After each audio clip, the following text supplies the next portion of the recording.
This week's scenario is incoming from the Steamroller 2015 packet.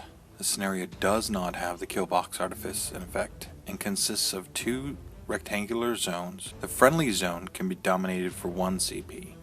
The enemy zone can be controlled for 1 CP or dominated for 2 CPs. And your enemy's objective can be destroyed for 1 CP. First player to reach 5 control points or caster assassination wins the game. Playing against my buddy Solus today, playing Veil 1 and the E-Saeryn and E-Rhyas twins. I don't like the matchup with Veil 1 for me, but I have a feeling he's going to drop the twins because he wants to get them on the channel more, so I'm going to play to that. I'm going to drop E-Kromac 2.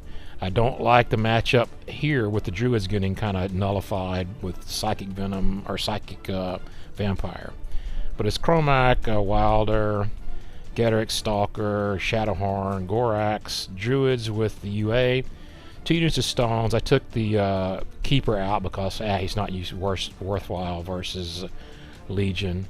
A Blackclad Pendrake and a Gatorman Witch Doctor. Hey everybody, this is Solus. So we're still in the scramble, and we're going into round 2. Last game I played my P-Veil list, and it's a fairly standard list. Has the Scythean, Seraph, Typhon, an Angel, 2 Rakes, a Shredder, a Max Spawning Vessel, a Spellmartyr, and 2 Forsaken. And I also have a E-Saeryn and E-Rhyas Talons of Everblight list. They're the new release. I was lucky enough that somebody got them for me while at Lock and Load, and I'm still trying to figure out exactly what I want to play with them. This variant has a Scythean, a Seraph, Zuriel, a Nephilim Protector, a Shredder, the Blackfrost Shard, a full unit of Nis Swordsman with a UA, and a Shepherd. I put the Shepherd in after a couple of games just because I found that I needed some healing before the twins activated. It's not necessarily there for Fury management, although that is always helpful.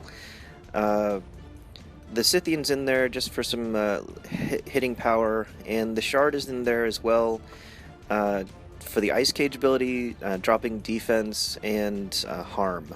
So just helps me crack armor a little bit better when I need it. I'm not particularly happy with this variant. There's still some tweaking to be done.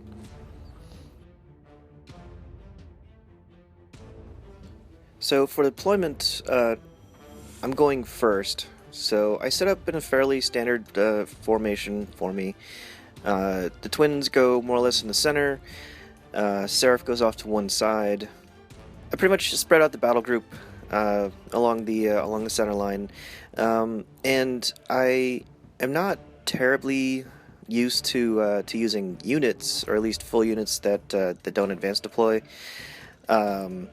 So I spread the swordsman out in the center, and I'm just adjusting my battle group and the twins so that I can get all of them, or all of the swordsmen, into the center. Pretty much the idea is I want the swordsman to run up with occultation and try and jam my opponent out. They're not terribly resilient, although they do have defense 14, which is helpful. But at Mat 7 and Weapon Masters, they hit fairly hard, so if I can get them there, they should hopefully do some decent work for me. E-Saeryn's really bad for these Druids. I'll get a few turns of elemental protection to stop most of the Legion shooting, and after that, not much. I won't get clouds or force bolts or counter magic because the Psychic Vampire will just blow my Druids up as I do it. With that in mind, I'm going to centrally deploy with a little bit shaded toward the top and his zone to try to take that zone and get as many control points as I can as quickly as I can. I'm going to keep the Druids up forward, however, for my feet, so boosted POW 10s at auto hit should take out his infantry screen.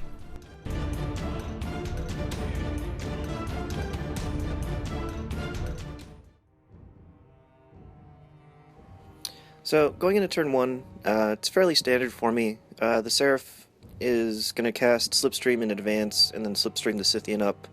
I want to get the Scythean up not too far, but far enough that I can threaten with him possibly in my next turn. Then I have Zuriel move up, toe the hill just for some extra defense. He's going to be kind of important because his Animus on E-Rhyas means that she kills infantry really, really well. So I want to keep him alive as long as I possibly can. Zuriel's kind of neat with the twins because he does get both affinities. So while in E-Rhyas' control area, which is only 10 inches unfortunately, he's going to get stealth, and E-Saeryn can actually channel through him, which is always helpful.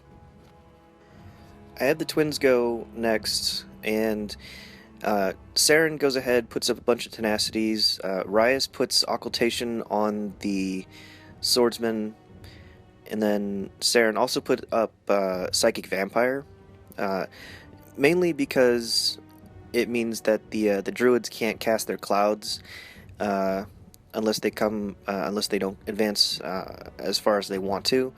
And the nice thing is it'll also stop counter magic if the Druid leader gets a little bit too close. Have the Scythian run up onto the hill, and just again for some extra defense. Then the swordsman go ahead and activate plan Jam the Center. Again, like I said, they're mainly there right now at least to jam up my opponent and to stop drags, just in case the Druids want to come up and hit something with Force Bolt, push pull, or unfortunately knockdown. If they're not in Psychic Vampire range, of course. In hindsight, what I probably should have done was put up Psychic Vampire, basically done my activation with the twins the same way, but I should have charged with them instead of just advancing. That would have gotten E-Saeryn and E-Rhyas a little bit farther up the board, and it would have extended the Psychic Vampire range.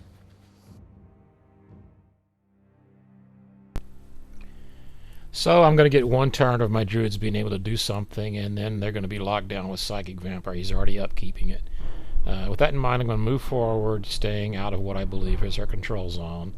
Drop clouds, counter magic, and elemental protection. The elemental protection will keep me from being shot by his beasts, and the counter magic will keep me from being blown up by his blood rain.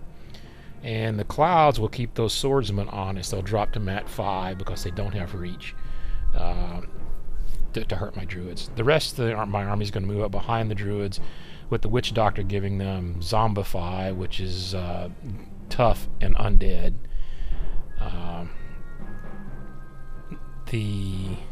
My beasts are going to just move up with Prowl on the Stalker, and the goat is going to sit back in the lip of the crater there. We called it a trench. And then E-Kromac's going to stay behind the clouds. It doesn't really do a whole lot. Keeps the infantry from being able to charge me, but his beast can see right through it. Stalker gets the Prowl no matter what, because they don't negate that ability, even though they can see through the clouds. Pendrake will move up for the position next turn of dropping Beast Lore on the Druids if he somehow lets me be able to get Force Bolts off, or put it on the Blackclad to give me a better chance to hit with Beast Lore. Either one's good, and I'll take whatever he gives me. The Stones are just going to move up so that I can port Ghetorix, the Stalker, or E-Kromac, or any two of those. It's more likely that it'll be E-Kromac and Ghetorix, because I want E-Kromac to be able to feat first, and he's going to have a line of Druids in front of him. This is assuming my opponent moves forward aggressively.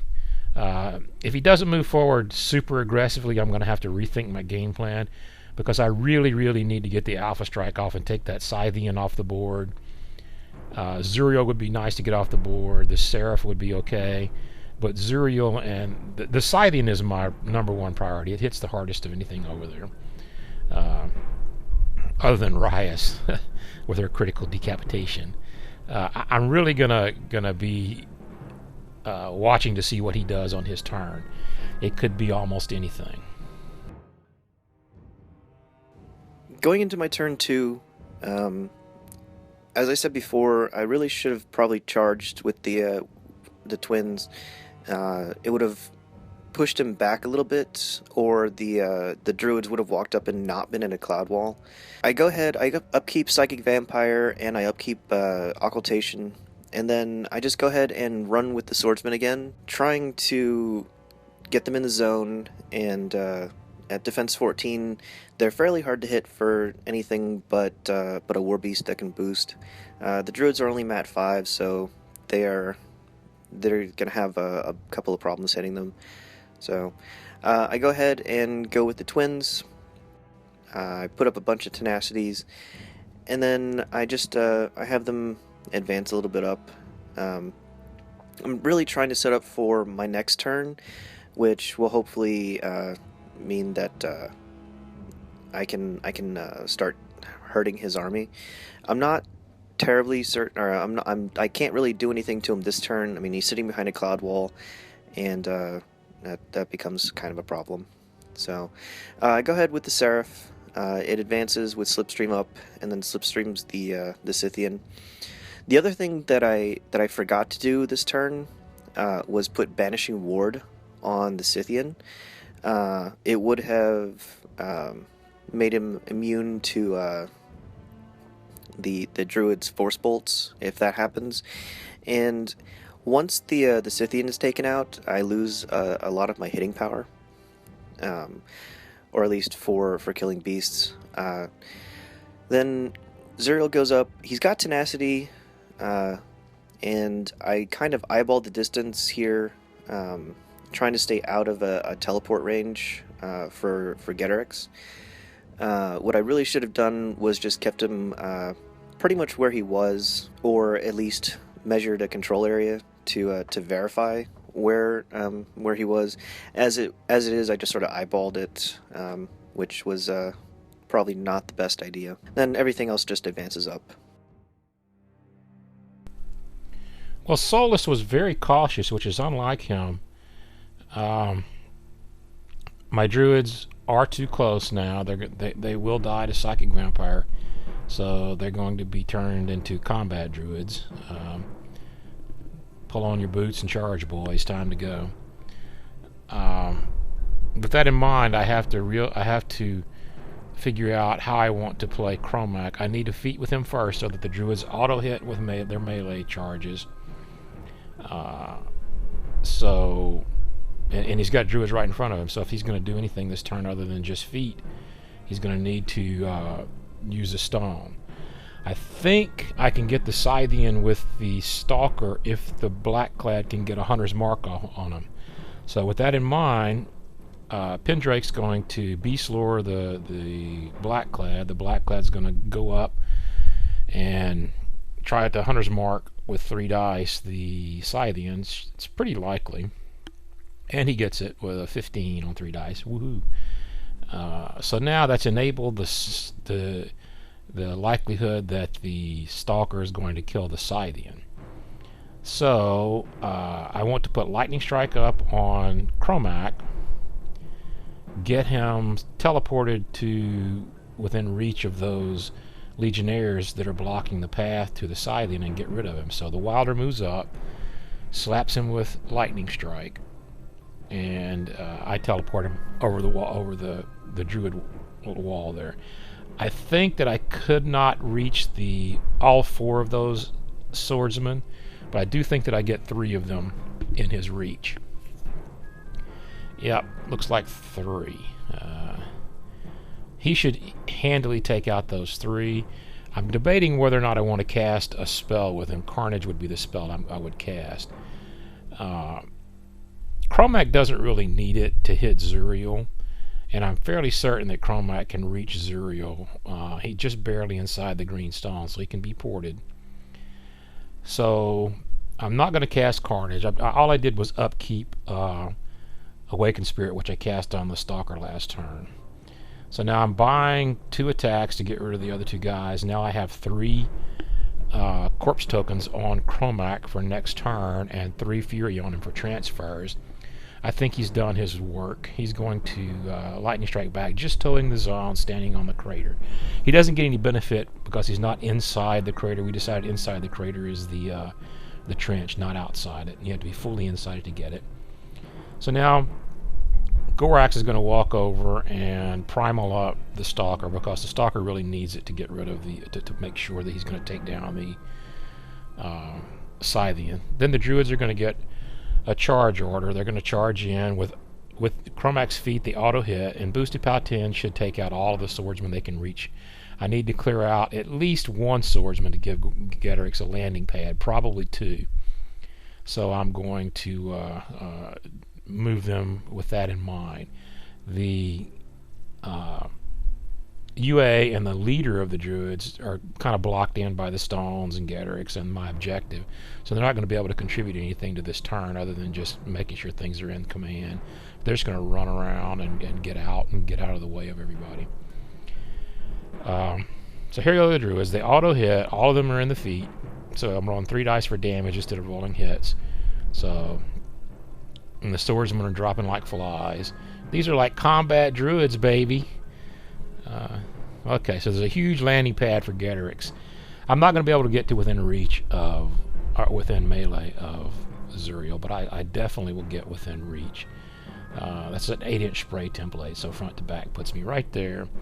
And this little hill, Ghetorix's plastic model with a metal head and a metal axe, so he's really overbalanced. And any sort of not level surface he falls over. So I have to turn him around. He's facing almost exactly the opposite. He's facing directly towards the soulless objective in reality, but he's turned around so that he doesn't fall over. He's going to work on the on Zuriel. I would like to ideally have had Lightning Strike up on him, but I didn't cast it with E-Kromac because E-Kromac, was teleported out of the way. I guess E-Kromac could have cast Lightning Strike on himself, and I could have used the Wilder to cast Lightning Strike on Ghetorix, and then the Stalker could cast it on himself for free with Awakened Spirit after he gets to after he kills something. But Ghetorix, with Fury to spare, takes Zuriel out. Even with no buffs, he hits like a truck. Hopefully he can live up there with his armor 19. Now the Stalker is going to go, putting down a large base to show where he can go. He has an 11-inch charge because of Hunter's Mark, and he goes a little bit less than that. I want to get to reach with the Scythean and not engage that swordsman, because I don't want to have to spend an attack on the swordsman with the chance of missing. Even a mat 8 with primal up means I might miss. I want to put all my attacks that I can into the Scythean, all 5 sword attacks, and then I want to sprint away. On the last attack, I'm going to swap Awakened Spirit over. I'm going to use Awakened Spirit to swap Lightning Strike in place of primal if he's low enough on life, and he was. I didn't really even need to buy any attacks hardly. So now I'm going to sprint away. I'm going to go deeper into his army to engage his casters and the Seraph, because it's looking like I'm going to be able to win by scenario here. I'm going to have 2 heavies on that flank, Ghetorix on the other flank, and with nothing really in between him and his objective that's troubling. And E-Kromac sitting on 3 camps with not much able to get to him. I think I'm in good shape. 2 control points this turn.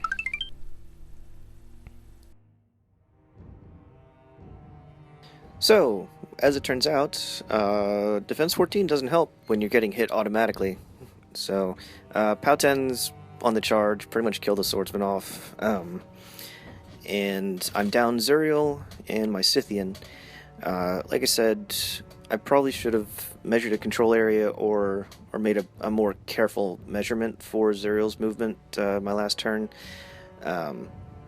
He should have probably been about an inch to an inch and a half farther back from where he was. So right now I'm just pretty much looking at it and trying to see how I can salvage this game. He's up 2 control points, and there's unfortunately not a whole lot else I can do. I can try and contest the zone a little bit to top him scoring on my turn, but I'm not certain that I can really stop him scoring completely. So I move the the Seraph up, and it boosts a headbutt into the Stalker, just trying to knock it down, and not really do a whole lot else, just make it easier to hit.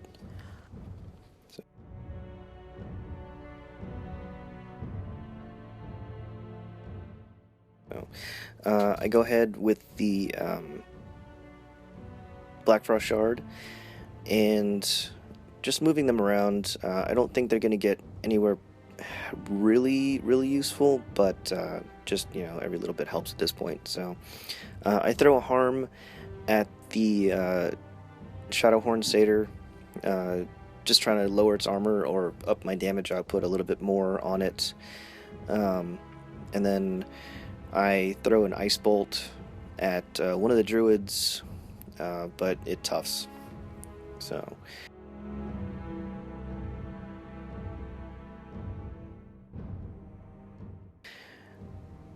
then I go ahead and go with E-Rhyas and E-Saeryn. The idea here is E-Rhyas is going to walk up and Flashing Blade a bunch of times, and hopefully we'll be able to kill the Shadowhorn. And if she kills the Stalker as well, that would be ideal, but not really counting on it. And she's going to kill, hopefully, a bunch of Druids. So I went ahead and upkept Psychic Vampire with E-Saeryn, just in case he tries to do anything funky. It'll heal me up a little, or it'll heal E-Saeryn up a little bit, and maybe make him a little bit more wary about casting spells with the Druids. So, Flashing Blades knock the Shadowhorn down to, I think, a couple of points total left, and I don't really do a whole lot to the Stalker. It's still pretty much fully functional. I decide to set on 1 transfer with her just in case he can get a remove from play effect on E-Rhyas. It gives me an out to transfer the damage. E-Saeryn goes ahead and hits the Stalker as well for a couple of points. Doesn't really do a whole lot. I mean, at only POW 10, she's not going to do a whole much, unfortunately. He's got fairly high armor right now because of E-Kromac's feat, so it's not going to do a whole lot of damage right now. Mainly, I'm just trying to give him maybe some order of activation problems. You know, if he has to heal the Stalker before the Stalker activates, it means E-Kromac has to activate first.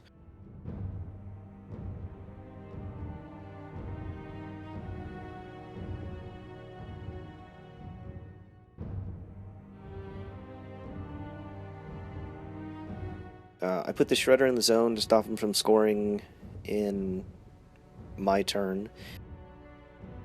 And then I put the Protector up in front of Ghetorix. Not necessarily expecting him to hurt Ghetorix, but more as a trample prevention tactic. I figure he'll have to deal with if he wants to get Ghetorix on E-Rhyas, he'll have to deal with the Protector first. So, and then I just moved the Shepherd over a little bit. Well, Solus's retaliation was not as nasty as it could have been.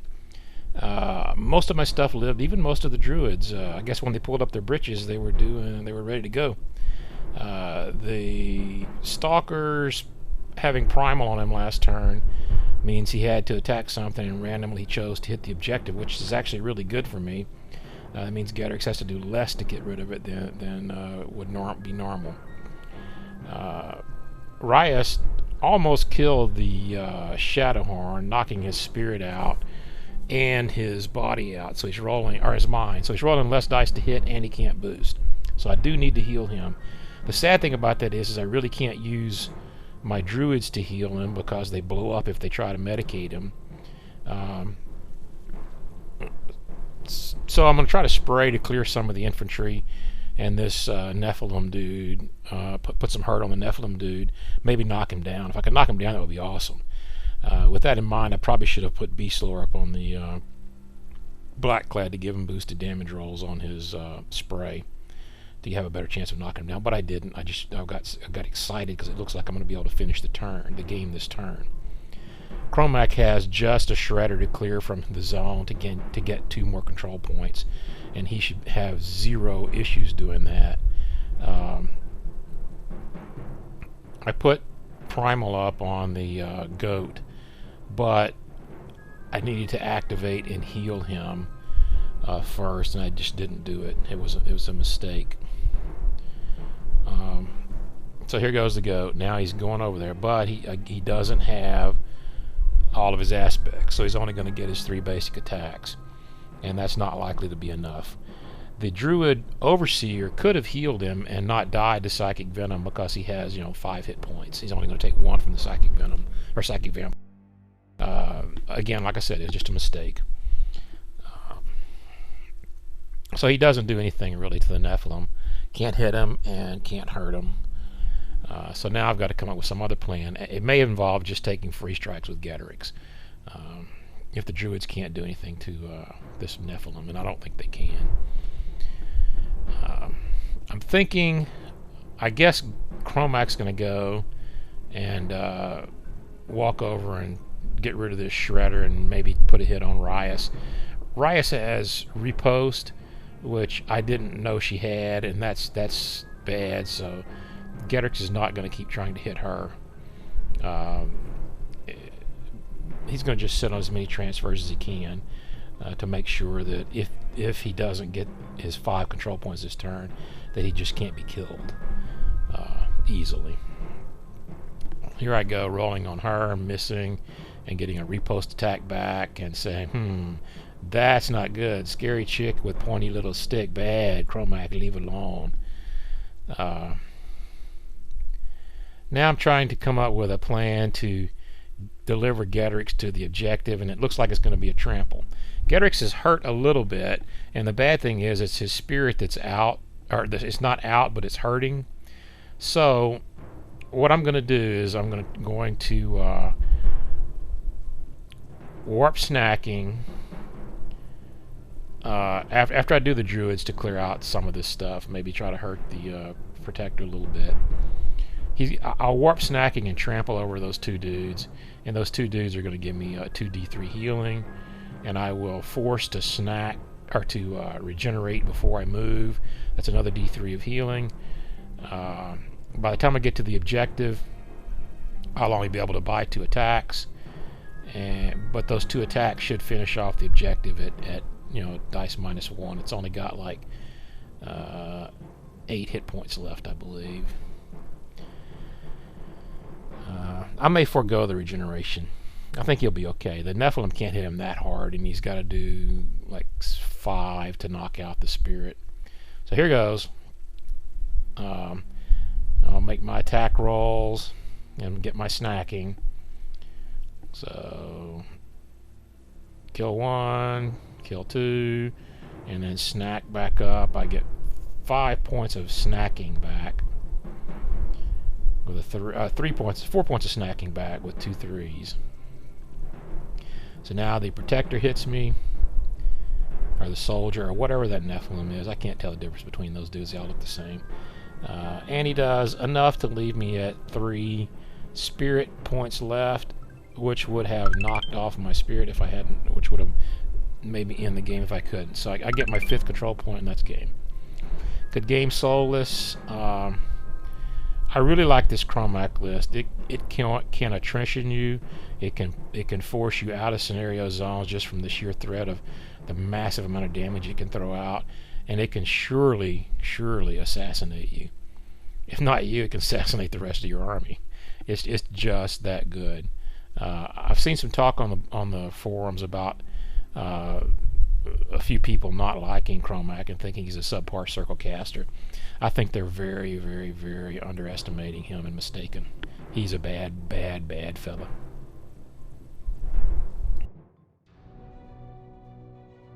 So I'm not particularly happy with the way I played this game. It didn't go very well, and I made a lot of misplays, I feel. I'm also not terribly happy with my list choice. I probably should have played Veil, but I wanted to see exactly how bad the matchup was for the twins against E-Kromac 2. Turns out that it's kind of bad. Although, again, I do feel that I did not play this game very well at all. I just sort of brain farted on a bunch of things that I should have done, and misplayed a lot. So